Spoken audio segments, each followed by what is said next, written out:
Hi guys, welcome back to Elevate English.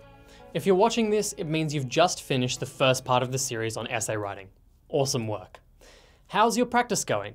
Have you nailed those introductions and essay plans? If so, well done. Also, if you have any questions at this point, feel free to comment below and I'll do my best to get back to you. So, language analysis. If you cringe at the sound of those words, don't worry, you're definitely not alone. Language analysis is one of those writing tasks that seems incredibly unnatural. When we read a newspaper article, it's not exactly natural for us to sit back and ask, what is the author really trying to do here? Why have they used this language to persuade me to agree with them? Doing that every time we read an article would feel kind of weird. What may surprise you is that in time, this process is going to become completely natural and somewhat enjoyable. Yep, you heard me right, enjoyable. You'll begin to see how authors and media intend to manipulate readers or at least influence them. Whether we agree with what we read in the paper or not is irrelevant. The exercise is in being able to identify how and why authors use specific language devices to paint a picture in the minds of the reader. So whether you're in the HSC and responding to short answer questions, or in the VCE or the WACE and writing analytical essays, the core skills are the same. See, language analysis can really follow a formula. Determine the writer's contention or point of view, then work out the way they attempt to persuade their reader of their point of view, and then write about it. So for the remainder of this episode, I want to look at how you approach this section of the exam. I like to use a 4-step process. Step 1, read it. My first piece of advice is pretty obvious. Read the article or the text that they provide. That's it. Step 1, read it. However, as a starting point, don't worry about honing in too much on the techniques or contentions yet. Start broad. Just read it without thinking too much. This will allow you to digest the information without getting bogged down in the trenches. That comes later. VCE also makes this slightly easier since you're provided with a section on the previous page called background information. This will give you some insight as to the nature of the text, who wrote it, is it a blog post or from a newspaper, and what are the writer's expertise, and a lot more. Once you've read through it once, it's time for the next step. Step 2 is interact with it. Now what I mean here is read it for a second time, but now with a highlighter in hand. First, highlight the key contention or position that the writer is taking. You also want to use this second read to highlight any techniques used by the author to help persuade the audience to agree with that point of view. We'll run through exactly how to spot these techniques in the next episode. A key tip here is to look at everything. Students tend to ignore certain parts of the text provided to them.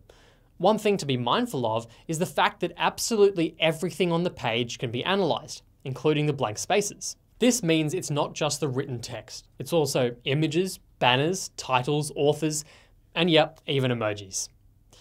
So moving on, the third step is going to be to consider the context. The vast majority of students don't do this properly, so if you want some easy marks, listen up. It's very easy to just technique hunt in an exam, to look at the techniques in a particular article and hit the ground running. However, it's important to take a step back and look at features like who the author is, what their credentials are, and where they come from. Also look at the type of piece. Is it a speech, a newspaper, an article, a blog post, an opinion article?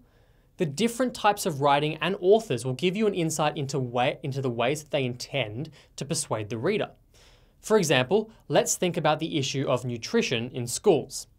If you have a parent writing a blog post about how they want their kids eating healthier at the school cafeteria, this would surely come across as quite different to, say, a professor of nutrition at Oxford University being interviewed by the Minister for Health.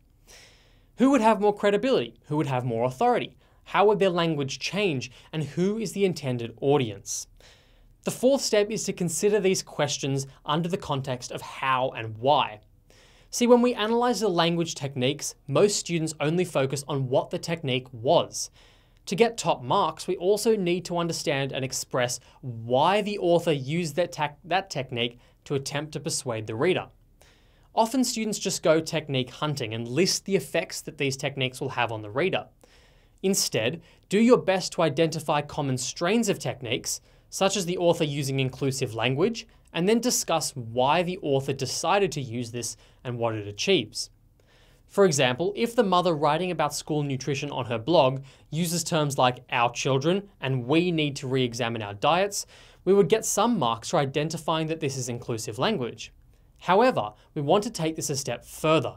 We should be saying that the author used inclusive language such as our children to create a bond and sense of shared values and priorities. In this way, the author places her and the readers as part of the same collective in an attempt to make her argument more relatable in the reader's mind.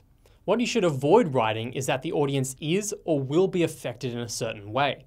What you're interested in is the author's intent. What are they hoping or intending to achieve by using that technique? Use these 4 steps when reading and planning your response. When you read your piece in the exam, the first 4 things you should do are read it, interact with it, consider the context, and the how and why. A good way to remember this is using the acronym RICH or RICH-W. Read, interact, context, and how why. Your only task for this episode is to watch the next one. Once you've seen how to spot the techniques, we'll tie everything together with an awesome action step. So good luck, and I'll see you in the next episode.